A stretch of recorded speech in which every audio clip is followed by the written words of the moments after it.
Hello everyone, my name is Shira and welcome to my Minecraft world. I've been playing in this world since September of 2024. It's been more than a year already and I've already released a couple of episodes here on YouTube. And in those episodes, I've built a ton of projects. Some of which that are complete and some that are still incomplete. And of course, there's still a ton more projects that have yet to start. And all of that, I've released a total of 41 episodes in the series. So how about we hop on back in time as I show you the entire journey I've had in this world. Well then, let's head back to the beginning. Hey there, this is me. Hello. And so the journey begins. I created the world back in September 8, 2024, so a little bit over a year now. Back then, I was planning on starting a new world, so I decided to do so whilst also recording it and uploading it on YouTube. And now we have this series. Moving on to the episode, I didn't really do much. I was mostly trying to figure out how to actually record a video. So from my spawn area, I went to the very first village that I saw and set up a little camp where I went mining to get some iron and get some tools. I also got my first death here by not paying attention. And the episode ends with me fully geared up with iron. Also, remember this location. We'll be back here later. Episode 2 is where I built my starter base. I found a nice spot beside the ocean where I was actually planning on building my long-term base in. But for now, I built a temporary base just so that I can get started on things here in my world. With the starter base set up, next thing I did was to upgrade all of my tools and armor into diamond. And I also found a skeleton spawner below my base, so I made a farm out of it. The skeleton spawner became really useful for me during my early game. This episode I went exploring for the first time. It's pretty early in the game so I didn't really get that far. But I did find a bunch of useful stuff and also found an ocean monument, which I'll be returning to later. I also went exploring in the nether and got a bunch of stuff I'll be needing for the ender dragon. Speaking of the ender dragon, that's what the next episode is all about. But before that, I started building some portals to connect all of my areas in the nether to make things easier. And then it was time to fight the ender dragon. And an epic battle commenced. Firing a volley of arrows to the dragon and saving myself with some pearl clutches, I finished him off with a few blows in the neck. And with the ender dragon defeated, I went ahead and also explored the end dimension to go get myself some elytra. And now I can fly. It's time to play with some villagers, which is actually something I really enjoy doing. But it's only going to be the basics for now. I am badly in need of mending right around this time, so I went ahead and found a village, built a villager breeder, and started a basic villager hall to get some enchantments. And with the basic villager setup now done, it pretty much solves all of my problems involving my tools and gear. Now it's time to build the very first automated farm in my world. And of course, the first thing I built is the iron farm. And I built it in the place I found back in episode 1. With Nembon's iron farm design, I now have an unlimited supply of iron. Project Progress is what I call the project to get some progress in my world, with the end goal being to build my first actual base in the world. And the first one on the list is a hostile mob farm, which I built on a tiny island somewhere so I can get some good rates. And this is also powered by Nembon again. Thank you, Nembon. While building the farm though,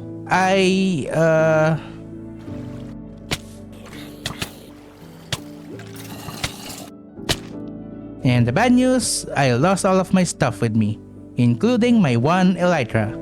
So I was flightless again, but still, progress was made. Since I lost my elytra, I immediately went end raiding and got a replacement since I needed it for this episode. And that is because this is another one of my exploration episodes. But this time, I can fly now. I found lots of cool stuff, like a woodland mansion, a witch hut, a mangrove swamp, and a mushroom island.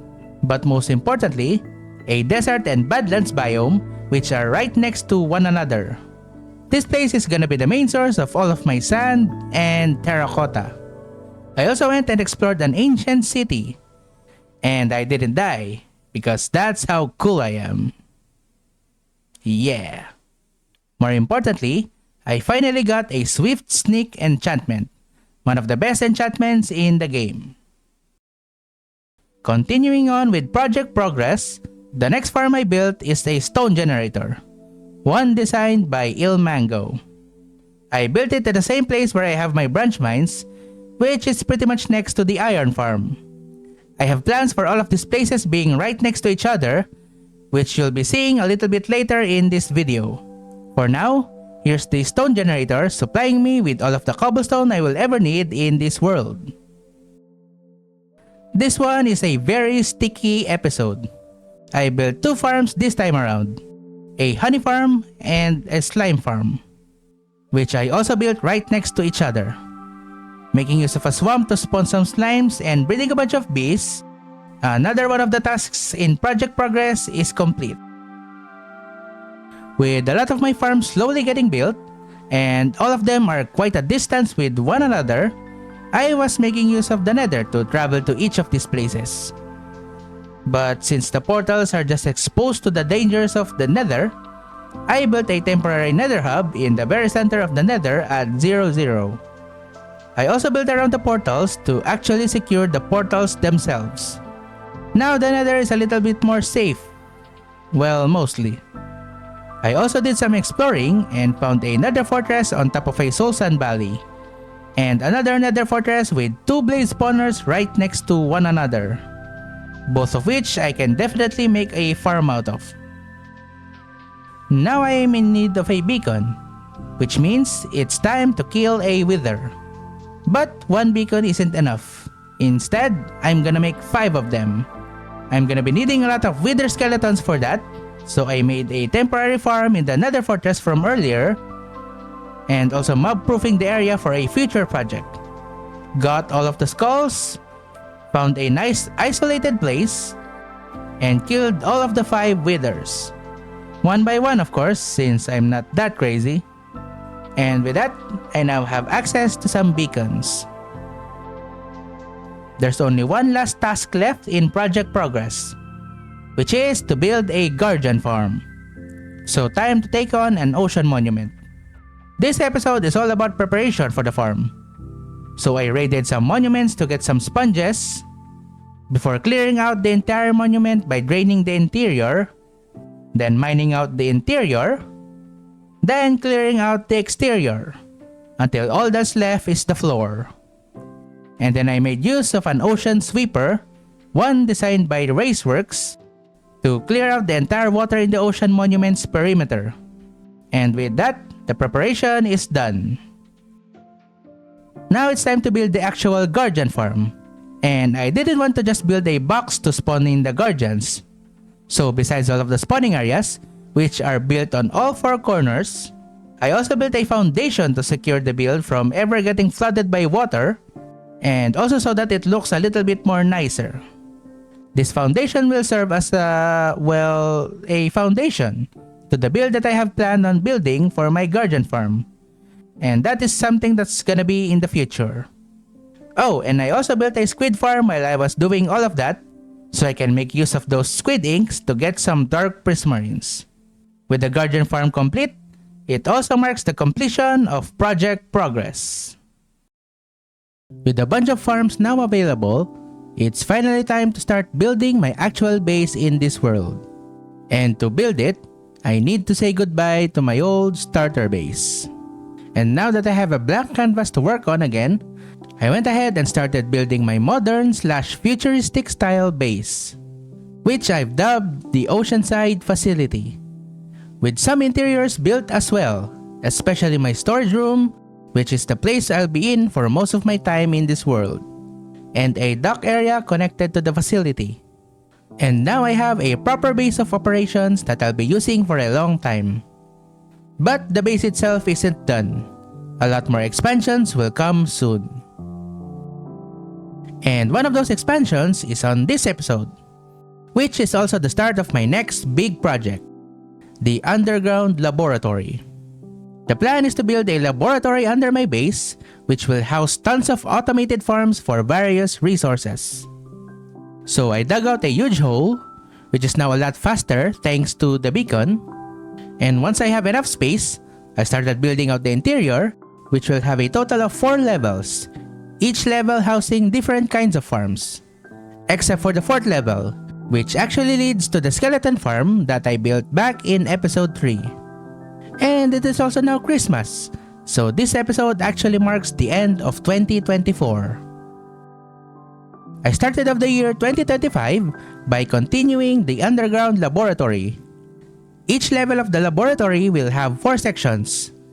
And here I'm gonna be focusing on the first level, where I built the main laboratory storage area, a bamboo farm designed by Logical Geek Boy, a sugarcane farm designed by Tango Tech, and the melon and pumpkin farm designed by me. And now I have the basics of farms in the first level. I've been non-stop doing a bunch of farms and builds in all of my previous episodes, so now I went to get a little breather. And by that I mean I went exploring again. This time, I mapped out all of the areas to get a better idea on all of the places in my world. The Garden Awakens game drop is also available during this time, so I also found a pale forest biome and happily took some pale oak that I'll be using in a lot of my builds. I also went ahead and upgraded all of my tools into netherite after doing some ancient debris mining session in the nether. We're now halfway through the series, and in this episode we will be continuing with the underground laboratory, this time working on the 2nd level. So here, I built some crop farms which consist of wheat, carrot, potato, and beetroot, all automated with the power of villagers. Then a cactus farm, a sweet berry farm with foxes to automate the process, and then a red and brown mushroom farm, which is designed by Il Mango. And with that, the 2nd level of the underground laboratory is complete. Putting the laboratory on hold again, I went back to the end dimension in order to build a long-awaited farm. That is of course a shulker farm. It's finally time to get loads of this to solve all of my storage issues. I went to an end city to capture a bunch of shulkers, brought them back all the way to the center end island, and built a massive shulker farm powered by Raceworks. And with that, I now have a lot of shulker shells ready to be crafted into shulker boxes. We got another episode going on an adventure.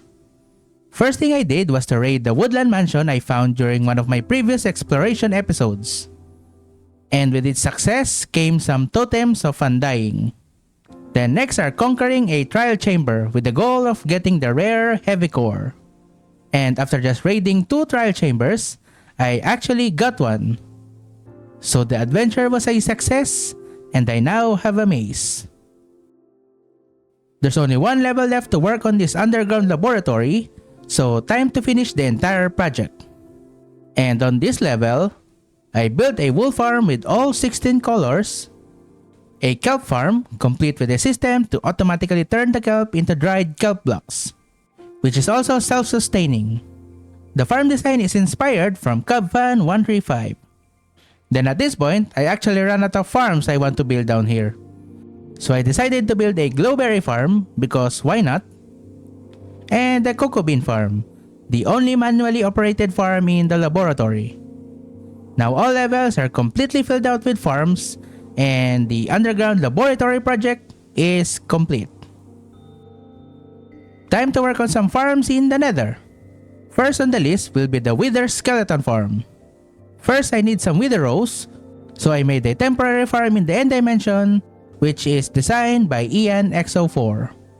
Then I dismantled the temporary farm I made here, Then built the Wither Skeleton Farm, with a proper killing chamber area down below to keep myself safe as I farm their skulls. The design is taken from Logical Geek Boy, while I also used the item collection system from Nembon's Gold Farm design. Now I can get all of the skulls I will ever need for beacons. It's episode 25 and it's building time again. And I'm gonna be doing the expansion of the Oceanside facility, adding more sections to the base with some more functionality, like a super smelter built below the storage room, a manual concrete maker, a railway station, which is actually another project of its own, and then a wind charge launcher.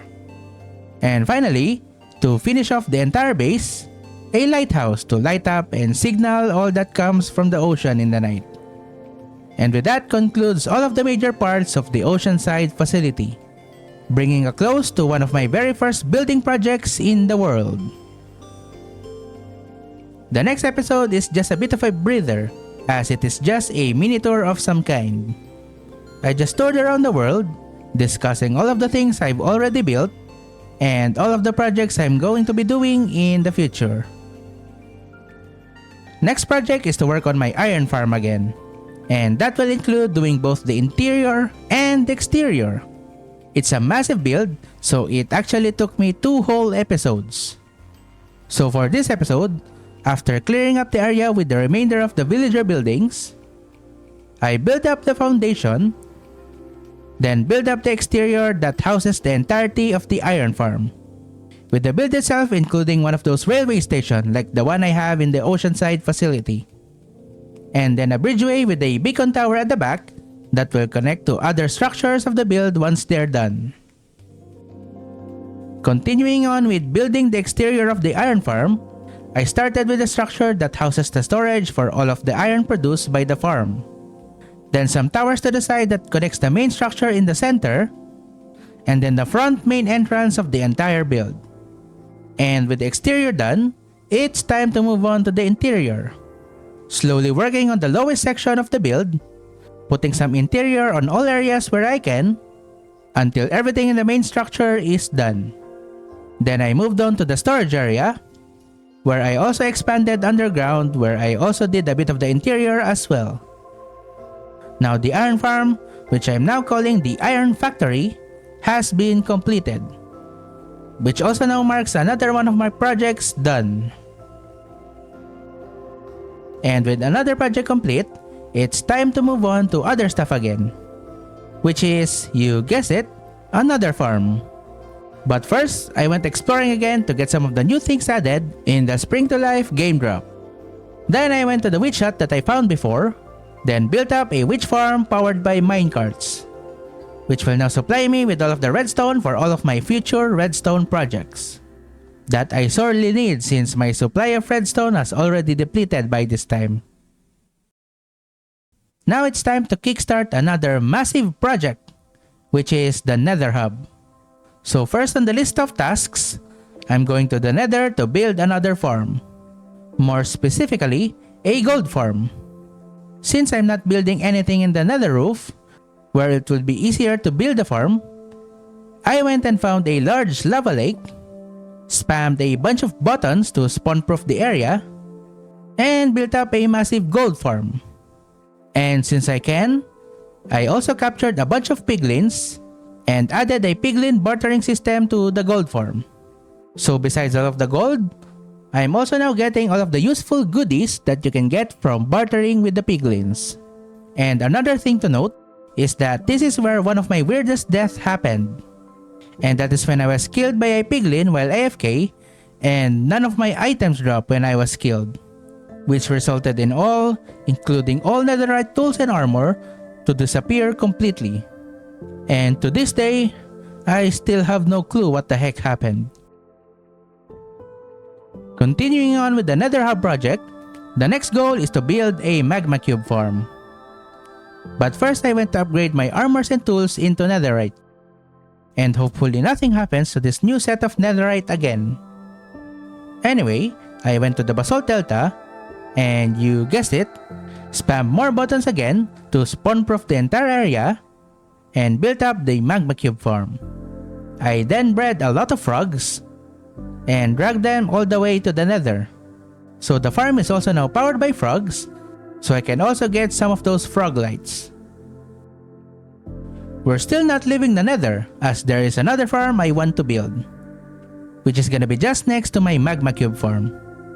Since this is a basalt delta, this is where I'll be building a basalt generator. I did a lot of digging to make some space before building the actual basalt generator, which actually works in a similar way to my stone generator. So saying that, I guess this is still powered by Ilmango's design, with a little bit of tweaking to turn it into basalt. And now I have an unlimited supply of basalt that will be useful for a lot of my nether-based projects.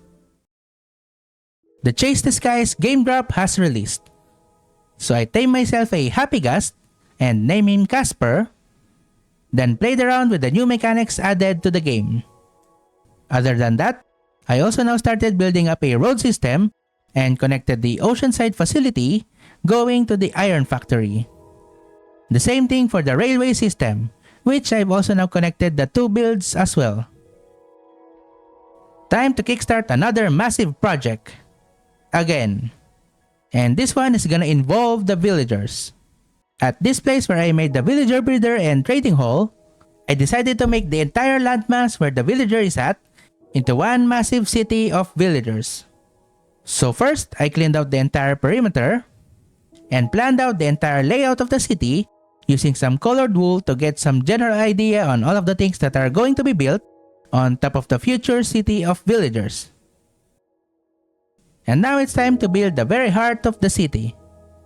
And that is the heart center, which is gonna be where the villager breeder is located. First things first, I built up a foundation to all of the outline of the workstation buildings so that I can move all of my villagers in the old trading hall to their respective places. Then I also built a road here to get a better idea of the layout before starting on actually building the heart center itself. The city of the villagers, which I am now calling Emerald City, now has a fully operational heart center to provide me with all of the villagers I will need whenever I need them. Continuing on the expansion of Emerald City, I went and built up two additional builds. First is the workstation building for the farmers, built right next to the heart center. Now I have some space for the farmers, which are my main source of emeralds right now. And I also built a melon and pumpkin farm inside the build, because why not? Then as for the second workstation building, it's gonna be for the librarians. Built near the center of the city, I built a library housing all of the librarians that will soon have all of the possible enchantment trades in the game. The city slowly expands, and more of it will come in the future. Remember the area where I built my stone generator? The underground mining area? Well, now I'm expanding it to build more farms. After digging out an area for some space, the first farm I built is a moss farm, then a pale moss farm, the two of which are identical in design. The design of which is by Ilmango. Next farm will be a dripstone farm, using a flying machine to harvest all of the dripstone. And this one is inspired from Cubfan135's design. Last thing to add in this area is the additional functionality for my stone generator, by adding a bunch of super smelters to turn cobblestone into stone, and stone into smooth stone. Now that all of the functional bits in the underground mining area are done, it's time to decorate the entire thing. And the whole episode is just me doing all of the interiors to make everything in the mining area look a little bit more nicer. Of course, it also includes the lower section of the area. With all of the building I've been doing, I finally ran out of end rods. So you guessed it, it's farm building time. 2 farms are needed to get end rods. So first I went to the end dimension and built a coarse fruit farm. Then went to the nether, all the way to the nether fortress with 2 blaze spawners, and built a double blaze farm. And with all of this coarse fruit and blaze rods, I've now got end rods for days. There's only 2 episodes left before the end of 2025. And here I went and built up another farm. A drown farm to supply me with copper. Thanks to Raceworks, I found a farm that makes use of the reinforced mechanic to get loads of drowns and farm all of that copper. And as a bonus, I even got some tridents out of them as well. And finally, here we are at the end of 2025, and also the latest episode of my series. So I decided to finish off the year by completing another one of my projects. Time to complete my mining area. First, I work on the path going to the branch mines, as well as the branch mines itself. Then dug out and terraformed a huge cave to make an entrance to the underground mining area, with the caves expanding to a few places to give it more life. Then all that's left is to build the exterior above that will become the central structure for the entire mining station. And now, the SK Mining Center is finally complete, bringing a close to yet another one of my projects. So there you have it. We have now reached the end of my Let's Play series. In just over a year, I've completed loads of builds that I'm actually really proud of. There's still loads of other things that are not yet completed, and also a bunch of future projects that have yet to start. And I am very excited to show you all of that as we continue on with the series. But anyway, I hope you enjoyed this little adventure of going through all of the things I did in my world. And I hope to see you guys again in the future, so leave a like and subscribe to see the next episode of my next adventure here in Minecraft. And I'll see you when I see you.